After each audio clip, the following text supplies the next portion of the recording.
अब हम बात करते हैं इंडियन थाली की। अगर आपसे कोई ये पूछे कि दुनिया की सबसे अच्छी थाली या फिर सबसे अच्छा खान पान किस देश का है, तो फिर बेहिचक भारत का आप नाम ले सकते हैं। WWF यानी कि वर्ल्ड वाइल्ड लाइफ फंड की एक रिपोर्ट में यह बात सामने आई कि भारतीय जिस तरीके से खाना खाते हैं वो धरती के लिए सबसे अच्छा है। क्लाइमेट चेंज के लिहाज से भी ये सबसे अच्छा है। अब आपके मन में एक सवाल जरूर आ सकता है कि खाने पीने के तरीके का आखिर धरती की सेहत से क्या संबंध हो सकता है, क्लाइमेट चेंज से इसका क्या संबंध हो सकता है।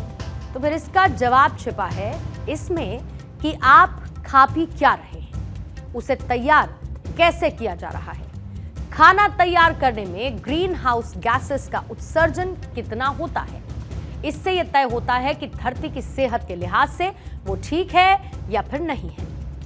अब डिटेल जान लीजिए। WWF ने अपनी लिविंग प्लैनेट रिपोर्ट में यह कहा कि G20 देशों में भारत का खान पान सबसे ज्यादा सही है।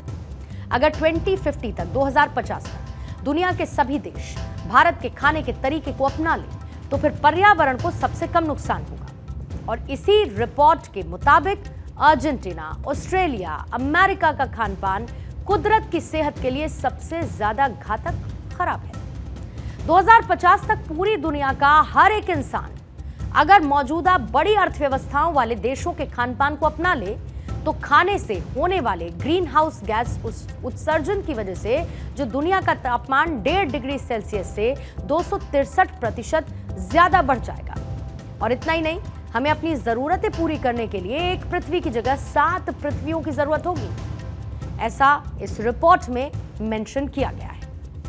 इस रिपोर्ट में भारत के मिलेट मिशन की तारीफ की गई। रिपोर्ट में यह बताया गया कि अगर 2050 तक दुनिया के सभी देश भारत के खाने के तरीके को अपना लें तो हमें अपनी खाने पीने की जरूरतें पूरी करने के लिए एक से भी कम धरती की जरूरत होगी। भारत में खाने की वजह से ग्रीन हाउस गैसों का उत्सर्जन इतना कम है कि दुनिया का तापमान 1.5 डिग्री सेल्सियस से ज्यादा नहीं बढ़ेगा।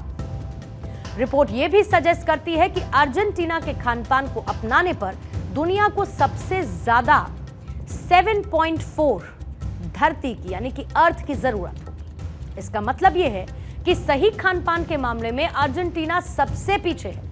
उसके बाद है ऑस्ट्रेलिया, फिर America, Brazil, France, Italy, Canada और ब्रिटेन। ये तमाम वो देश हैं लिविंग प्लैनेट रिपोर्ट WWF में बताते हुए कि सबसे खराब थाली कहां की है और सबसे अच्छी थाली कहां की है। यानी सबसे खराब थाली में टॉप पर है ऑस्ट्रेलिया, अमेरिका, फिर ब्राजील, फिर फ्रांस, फिर इटली, फिर कनाडा और ब्रिटेन। लेकिन सबसे अच्छी थाली अगर आप देखेंगे किसकी है तो उसमें टॉप पर आता है भारत। और भारत के बाद नंबर है इंडोनेशिया का, चीन का, फिर जापान और फिर सऊदी अरब का। बेहतर स्थिति में भारत के बाद इंडोनेशिया का नंबर है, फिर चीन, जापान, सऊदी अरब है, जो मैंने अभी अभी आपको बताया। अब इसे आप ऐसे भी समझिए कि अगर हम सही तरीके का खाना खाएंगे तो हमें खाना उगाने के लिए ज्यादा जमीन की जरूरत नहीं पड़ेगी। इससे चारागाहों को दूसरी चीजों के इस्तेमाल में लाया जा सकेगा, जैसे कि कुदरत को फिर से हरा भरा बनाना और कार्बन उत्सर्जन को कम करना, और कुदरत का स्वास्थ्य बेहतर रहेगा। और तो फिर उसका रिजल्ट ये रहेगा कि हम सभी का स्वास्थ्य बेहतर रहेगा। ऐसे में आप इस बात पर गर्व कर सकते हैं कि आपका खान पान भारत की सेहत के लिए अच्छा है, तो इसको अपनाते रहिए।